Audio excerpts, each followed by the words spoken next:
लग रहा है, और 1 से ज़्यादा रहा तो फिर हाइपरबोला बनेगा। इंक्रीजिंग हाइपरबोला 1 से ज़्यादा रहा तो 1 से कम रहा तो डिक्रीजिंग हाइपरबोला, और 1 रहा तो straight line passing through the origin. हो गया ना? हाँ, स्ट्रेट लाइन स्टेप ये ग्राफ ही बाकी था। हाँ, पोटेंशियल एनर्जी डायग्राम।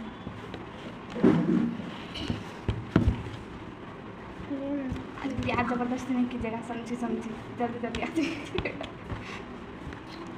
चलो ठीक है, पोटेंशियल एनर्जी वाला ग्राफ डायग्राम देखो।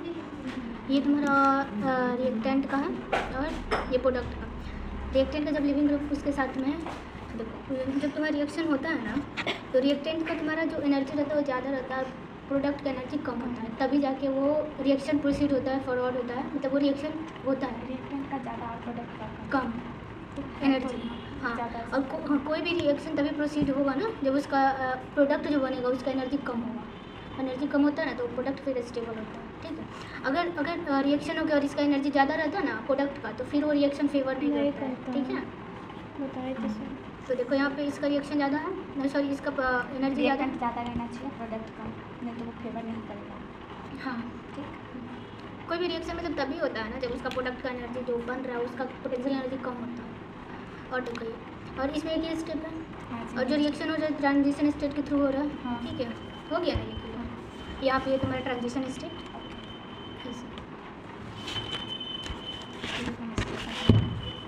ऐसा नाम खत्म हो गया।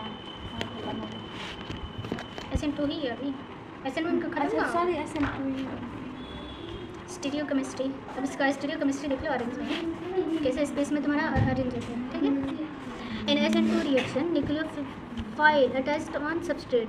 SN2 रिएक्शन में तुम्हारा ये तुम्हारा सबस्ट्रेट होता है। कहाँ कुछ इसमें छोटा है, दीदी समझ जाएगी। इन SN2 reaction nucleophile attached on substrate. ठीक है, खाली सो दैट देखिए क्या। ठीक है, इन SN2 reaction nucleophile attached on substrate. Nucleophile तुम्हारा SN2 रिएक्शन में जो न्यूक्लियोफाइल होता है वो सबस्ट्रेट पे अटैच्ड होता है फ्रॉम बैक साइड से, so it is called SN2 reaction led to the formation of inversion product. इसमें तुम्हारा इन्वर्जन प्रोडक्ट बनता है। ठीक है, इट इज़ ऑल्सो कॉल्ड क्या है, वाल्डेन। इस is also called Walden inversion. ठीक है, हाँ देखो इसमें तुम्हारा न्यूक्लियोफाइल है ना, यहाँ पे लिविंग ग्रुप रहता है। अब तुम्हारे इसमें जो न्यूक्लियोफाइल अटैक करेगा ना बैक साइड से करेगा, और ये इधर से निकल जाएगा। तुम्हारा जो प्रोडक्ट बनेगा ये वाला जो होगा पार्ट इधर आ जाएगा, ये न्यूक्लियोफाइल इधर, और फिर यहाँ पे जो भी तुम्हारा ग्रुप होगा, और जो प्रोडक्ट बनेगा वही इन्वर्टर बनेगा। जैसे एग्जाम्पल में दिया हुआ ये तुम्हारा लिविंग ग्रुप है। ठीक है, ये न्यूक्लियोफाइल हो गया तुम्हारा। ठीक है, अब ये क्या करेगा, बैक साइड से अटैक करेगा, तो यहाँ पे वही जुड़ जाएगा, इधर आ जाएगा, उल्टा हो गया ना, देखो ना पलट गया ना एच का साइड। और लिविंग ग्रुप इस साइड था, लेकिन लिविंग ग्रुप की जगह पे तुम्हारा इस केस में OH ही जोड़ना है दीदी, और कुछ नहीं जो न्यूक्लियोफाइल जो दिया रहेगा वही जोड़ना है। ठीक है, तो देखो इसे पलट गया है ना, देखो हाइड्रोजन इस साइड था तो इस साइड आ गया है, और मतलब लेफ्ट साइड था तो राइट है, और लिविंग ग्रुप तुम्हारा लेफ्ट साइड था ना, और सॉरी राइट साइड था। तो यहाँ पे जैसे होता है ना कि अगर लिविंग ग्रुप तुम्हारा left side sorry right side है, तो यहीं पे अगर ऐसे बन जाता ना, यहीं पे इस तरीके से जुड़ जाता तो पढ़े ये वाला उधर साइड ऑप्टिकल में, इसलिए यहाँ तो पढ़े हैं। हाँ आता है ऑप्टिकल में है, ये तो जीसी और आइसोमेरिज्म तुम्हारा बहुत इंपॉर्टेंट है, वो तुम्हारा 2 चैप्टर इसीलिए तो पता चल रहा है कि पीछे पढ़े हैं तब पढ़े, तो वो चीज़ स्ट्रॉन्ग रहेगा ना, तुमको आगे पूरा ऑर्गेनिक केमिस्ट्री समझ में आ जाएगा। वही स्ट्रॉन्ग रहना चाहिए। तो इस साइड से जुड़ता है ना, तो सेम तुम्हारा रिटेशन प्रोडक्ट्स बोलते हैं, अगर उल्टा होकर जुड़े तो इन्वर्जन प्रोडक्ट बनता है। ठीक है, चलो इन्वर्जन प्रोडक्ट बना। हाँ, उस बैक साइड से अटैक, अपोजिट, हाँ अपोजिट साइड, उल्टा साइड। जैसे इन जनरल क्या होना चाहिए, लिविंग ग्रुप यहाँ से हटा है तो न्यूक्लियोफाइल यहीं पे ऐड होना चाहिए, लेकिन इसमें ऐसे नहीं हुआ, अपोजिट हो गया, हाइड्रोजन का भी पोजीशन चेंज हो गया, इन्वर्जन प्रोडक्ट बनेगा SN2 में, क्योंकि पीछे साइड से ना। हाँ पीछे से अटैक होगा तो तुम्हारा इन्वर्जन प्रोडक्ट ही बनेगा। और तुम रिएक्शन के हिसाब से उसे देगा वही नहीं, इसमें तुम्हारा बैक साइड से अटैक हुआ है। देखो ना, अगर मान लीजिए ये अगर इधर दिया रहता तब तो फ्रंट से जुड़ता, जी इधर लिविंग ग्रुप है। हाँ, ये तुम्हारा लिविंग ग्रुप, तो तो फिर इधर से अटैक होगा बैक साइड से, वही बोलेगा। तो इसके लिए तो ये फिर फ्रंट हो गया ना, मतलब तो इसका प्रोडक्ट देखो कैसे बनता है। यहाँ पे लिविंग ग्रुप है तो बैक साइड से अटैक करते तो फिर इधर वाला इधर हो जाएगा। तो ये तुम्हारा इधर ही, और फिर तुम्हारा न्यूक्लियोफाइल यहाँ पे आकर अटैक होगा ना। हाँ तो ये सीधा हो गया ना, तो ये रिटेंशन सीधा कैसे हो गया? ये दूसरा हो गया, ये दूसरा तुम्हारा हो गया। इस मॉलिक्यूल में और इसमें डिफरेंस नहीं है, इसमें Cl इस साइड है, इसमें Cl इस साइड है। हाँ होता है। उल्टा उल्टा है तो उल्टा ही ना बनेगा, इन्वर्जन ही बनेगा इसमें भी। ठीक आ रहा है समझ? ठीक ठीक है। नहीं आ रहा है, नहीं आ रहा। कंफ्यूज हो गए। हाँ, ये तुम्हारा Cl है। हाँ अगर ये जो है ना, जो इसमें बोले, अगर यहीं पे OH रहता ना तब रिटेंशन, जहाँ पे लिविंग ग्रुप है जिस साइड उसी साइड तुम्हारा OH जो है तब रिटेंशन होगा, और अपोजिट साइड तो और अपोजिट साइड तो इन्वर्जन हो जाएगा। From above it is clear that inversion does not mean R or S or SR. It mean also be like RR or SR. Example के लिए इन्वर्जन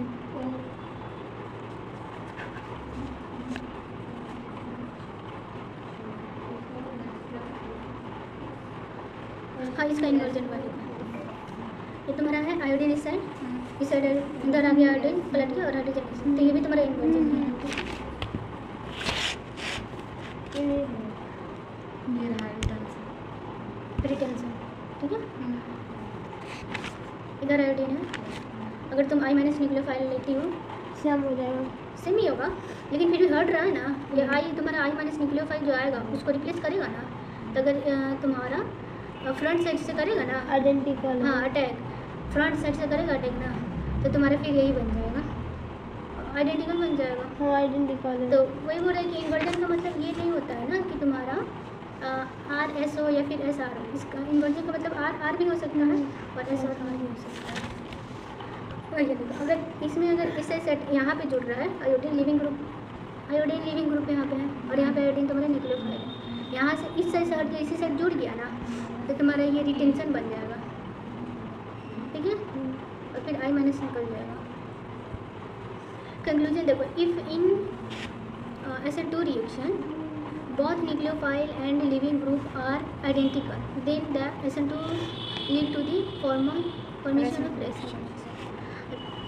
मतलब अगर तुम्हारा किसी रिएक्शन में लिविंग ग्रुप और न्यूक्लियोफाइल आइडेंटिकल रहा ना, तो तुम्हारा रेसमिक मिक्सचर उसमें बनेगा। मतलब इन्वर्जन और रिटेंशन दोनों। इन्वर्जन सेम है। I- है और लिविंग ग्रुप I ही है ना। मतलब सेम I और फिर I। हाँ, ये लिविंग ग्रुप I ही रहना चाहिए और न्यूक्लियोफाइल जो है वो भी I I। रहना तब चाहिए। तुम्हारा बैक साइड से अटैक होगा तो तुम्हारा ये प्रोडक्ट बन जाएगा। हाँ हाँ, हाँ। अगर फ्रंट से अटैक तो ये तुम्हारा इन्वर्जन हो गया, अपोजिट साइड से जुड़ा। और अगर फ्रंट से अटैक होगा तो तुम्हारा I यहीं पे लग जाएगा, ये तुम्हारा रिटेंशन हो जाएगा। इसमें एक मिनट, मतलब जैसे कि रिटेंशन तब बनता है जब सेम दोनों, जहाँ से लिविंग ग्रुप हट रहा है वहीं पे तुम्हारा न्यूक्लियोफाइल लग गया।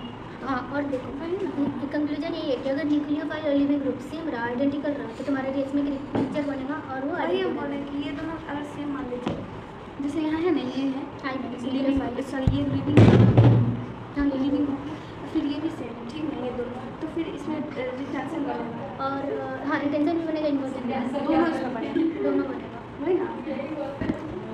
मैं बोली फिर जैसे हम लोग को भी दीदी हमारा टीचर लगी। हाँ, इसमें देखिए जैसे यहाँ पे इन्वर्जन बना के दिखाया है, एक बार फिर रिटेंशन बना के दिखाया। अगर फिर वही अगर मान लीजिए यहाँ पे दूसरा को ग्रुप है तो I की जगह है ना, देखो हाँ, दूसरा ग्रुप जैसे है। दूसरा तो उसमें बस रिटेंशन रिटेंशन बना, इन्वर्जन बनेगा। सॉरी इन्वर्जन बनेगा। अगर ये भी सेम रहे, ये भी सेम रहे, यानी कि लिविंग ग्रुप भी सेम रहे, न्यूक्लियोफाइल न्यूक्लियोफाइल भी सेम रहे, तब बनेगा रिटेंशन। रेसमिक मिक्सचर, मतलब हाँ, ये रिटेंशन रिटेंशन तो वो दोनों अगर बना तो फिर रेसमिक मिक्सचर मतलब दोनों बनेगा। आगे तुमको आया बताओ। क्या ठीक है, ये तुम्हारा क्लियर हो गया ना। इफेक्ट ऑफ सॉल्वेंट, ठीक है। SN2 रिएक्शन में सॉल्वेंट लिक्विड सॉल्वेशन कर रही हो, ठीक है। पोलर प्रोटिक जो सॉल्वेंट तुम्हारा होता है, प्रोटिक सॉल्वेंट वो सॉल्वेंट जिसमें से तुम्हारा H+ निकलता है। याद करना पड़ेगा। हाँ, H2O, ethyl alcohol, methyl alcohol, ये सब तुम्हारा प्रोटिक सॉल्वेंट है, ठीक है। ये प्रोटिक सॉल्वेंट है, इसका मतलब इस सब में से H+ निकलता है। H2 में से H+ निकलता है ना, H+ और OH- होकर इथाइल अल्कोहल है तुम्हारा, सॉरी यहाँ से C2H5 है ना, O माइनस और H प्लस।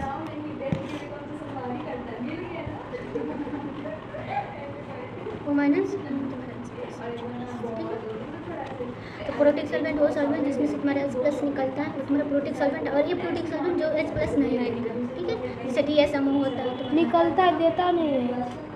जिसमें जिस कंपाउंड में से देना और निकलना दोनों एक ही बात है, ठीक है। तो जिसमें से तुम्हारा H प्लस जो H प्लस देगा या फिर जिसमें से H प्लस निकल रहा है वो तुम्हारा प्रोटिक हो गया, और जिससे नहीं निकला ये प्रोटिक हो गया, ठीक है। देखो ये प्रोटिक का हो गया, H प्लस इसमें से नहीं निकलता है, इथाइल ईथर में से, एसीटोन में से तुम्हारा H प्लस नहीं निकलेगा। ये सब जितना भी कंपाउंड है ये सब तुम्हारा DMSO, जैसे हाँ याद रखना होता है ये प्रोटिक वाला तुमको पूरे एग्जाम्पल याद रखना पड़ेगा, पूछते ही है नहीं, ये तो कॉमन एग्जाम्पल एग्जैक्टली पूछ देगा ना, ये बोल रहे हैं। हाँ ये भी पूछ सकता है तुम्हारा।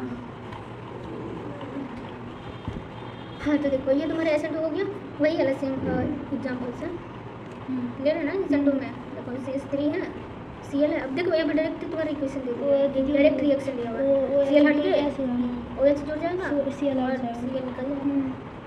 इसमें भी वही है, SN2 है, Cl हटेगा और NH2 लग जाएगा। जैसे NH3 है ना तो न्यूक्लियोफाइल इसका क्या बनेगा, NH2 माइनस बनेगा, ठीक। और ये माइनस तुम्हारा CH3 Cl यहाँ पे आएगा, ये हटाएगा और ये साइड होकर हमारा CH3 NH2 HCl। यहाँ से जो NH3 है ना तो एक H निकलेगा, देखो NH3 है, H एक H निकलेगा, H प्लस का फॉर्म में निकलेगा ना, तो यहाँ पे माइनस आएगा तो NH2 बनेगा ना, माइनस बनेगा क्योंकि ये प्लस होकर निकल रहा है तो यहाँ पे माइनस बना है।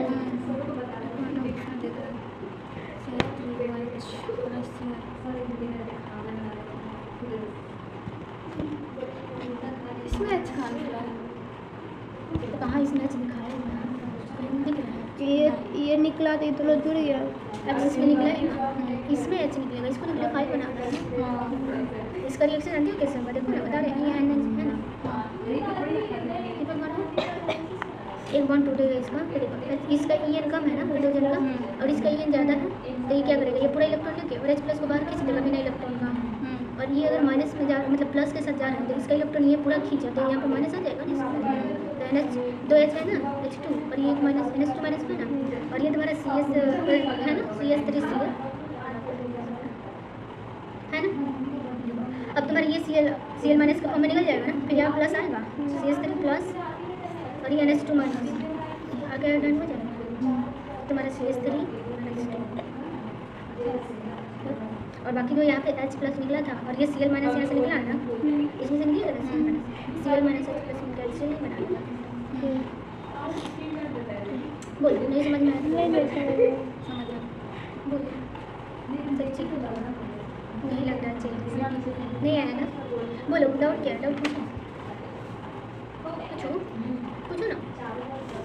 इसमें बोलने हैं प्रोटिक सॉल्वेंट में कि मतलब ये H प्लस नहीं इसमें नहीं दिखाया, ये तुम्हारा अलग एग्जाम्पल, वो इसीलिए नहीं, ये तुमको याद ये करना याद करने के लिए बोले पड़ेगा, ना, ये याद होगा तभी उठा। इसमें यूज नहीं है। हम भी उसमें यही बोल रहे हैं कि इसमें ये सब कोई है नहीं, फिर अगर H प्लस अगर निकलेगा तो इसमें फिर क्यों नहीं निकला, तब से यही इसमें दिमाग लगा। हाँ कोई बात सॉरी हमको नहीं पता, कोई बात इसमें नहीं है। कंक्लूजन क्या है, दो जैसे दो रिएक्शन इन्हें बहुत तो कंक्लूजन मतलब निकाला कि दो जैसे two reaction in which both substrate as well as nucleophile are क्या है are in uncharged species are favoured by protic solvent where as general SN2 है ना reaction are favoured by a protic solvent. मतलब SN2 reaction में अगर तुम uncharged species are favoured by protic solvent, जो uncharged species है ना वो तुम्हारा प्रोटीन दे रहा है ना, दो SN2 reaction in which substrate as well as nucleophile uncharged, substrate as a nucleophile uncharged, charge नहीं है ना यहाँ पे देखो चार्ज है minus uncharged, the species are favoured by protic solvent where as general SN2 reaction are favoured by a protic. In general जो होता है ना SN2 रिएक्शन वो फेवर्ड होता है, फेवर्ड मतलब कि आगे प्रोसीड करता है, होता है किस में, ए प्रोटिक सॉल्वेंट में, ठीक है। जब तुम्हारा सॉल्वेशन का केस आएगा ना तो सॉल्वेंट दो टाइप का होगा, प्रोटिक सॉल्वेंट और ए प्रोटिक सॉल्वेंट आएगा। तो इन जनरल जो तुम्हारा SN2 रिएक्शन होता है ना वो ए प्रोटिक सॉल्वेंट में फेवर करता है, लेकिन एक केस क्या है कि जब तुम्हारा दोनों अनचार्ज स्पीसीज आए, दोनों सबस्ट्रेट रिएक्टेंट मतलब SN2 रिएक्शन में दोनों रिएक्टेंट अनचार्ज आए, तो उस टाइम तुम्हारा प्रोटिक सॉल्वेंट में फेवर होगा वो रिएक्शन। मतलब कि तुम ये देखो प्रोटिक सॉल्वेंट है ना, उसमें तुम H2O फेवर मतलब क्या होता है? रिएक्शन को प्रोसीड करना, आगे मैं बढ़ाना, रिएक्शन को सपोर्ट करना, ठीक है। तो ए प्रोटिक सॉल्वेंट ऐसा इन जनरल रिएक्शन, ऐसा इन जनरल तुम्हारा जो SN2 रिएक्शन होता है वो ए प्रोटिक सॉल्वेंट में फेवर्ड होता है, तेज़ी से होता है। SN2 रिएक्शन ए प्रोटिक सॉल्वेंट में in general SN2 reaction A protic solvent में फेवर्ड होता है, मतलब कि उसमें अच्छे से आसानी से हो जाता है। लेकिन जब तुम्हारा दोनों स्पीसीज अनचार्ज आए ना SN2 रिएक्शन में, उस टाइम तुम्हारा प्रोटिक सॉल्वेंट फेवर करता है, मतलब वो रिएक्शन को आगे बढ़ाने में मदद करता है, ठीक है। और इन जनरल क्यों बोलता है कि SN2 रिएक्शन जो होता है ए प्रोटिक में सॉल्व फेवर होता है, क्योंकि जो इन जनरल जो न्यूक्लियोफाइल होता है ना SN2 का, वो चार्ज होता है। इन जनरल न्यूक्लियोफाइल हमारा क्या होता है, निगेटिव चार्ज होता है, जैसे OH माइनस और भी जैसे हैं, और भी मतलब जैसे होता है ना न्यूक्लियोफाइल का सिग्निफिकेंस नहीं लिखा है, दिखाना चाहिए। देखो जहाँ भी कोई भी स्पीशीज माइनस वाला दिखे ना, जैसे HO माइनस है और भी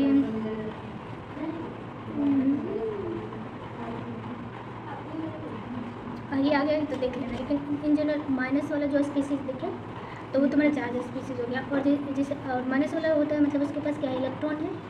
नेगेटिव चार्ज आए जब किसी स्पीसीज पे तो उसके पास इलेक्ट्रॉन रहता है, यानी कि इलेक्ट्रॉन रिच है, और जो इलेक्ट्रॉन रिच रहता है तो तुम्हारा न्यूक्लियोफाइल होता है। तो ज़्यादातर तुम्हारे SN2 वाले में निगेटिव चार्ज न्यूक्लियोफाइल दिखेगा। जैसे ये OH माइनस हो गया ना, जैसे I माइनस दिख सकता है तुम्हारा, Br माइनस दे सकता है, ये सब न्यूक्लियोफाइल है जो कि निगेटिव चार्ज है। और इन जनरल SN2 में तुम्हारा निगेटिव चार्ज न्यूक्लियोफाइल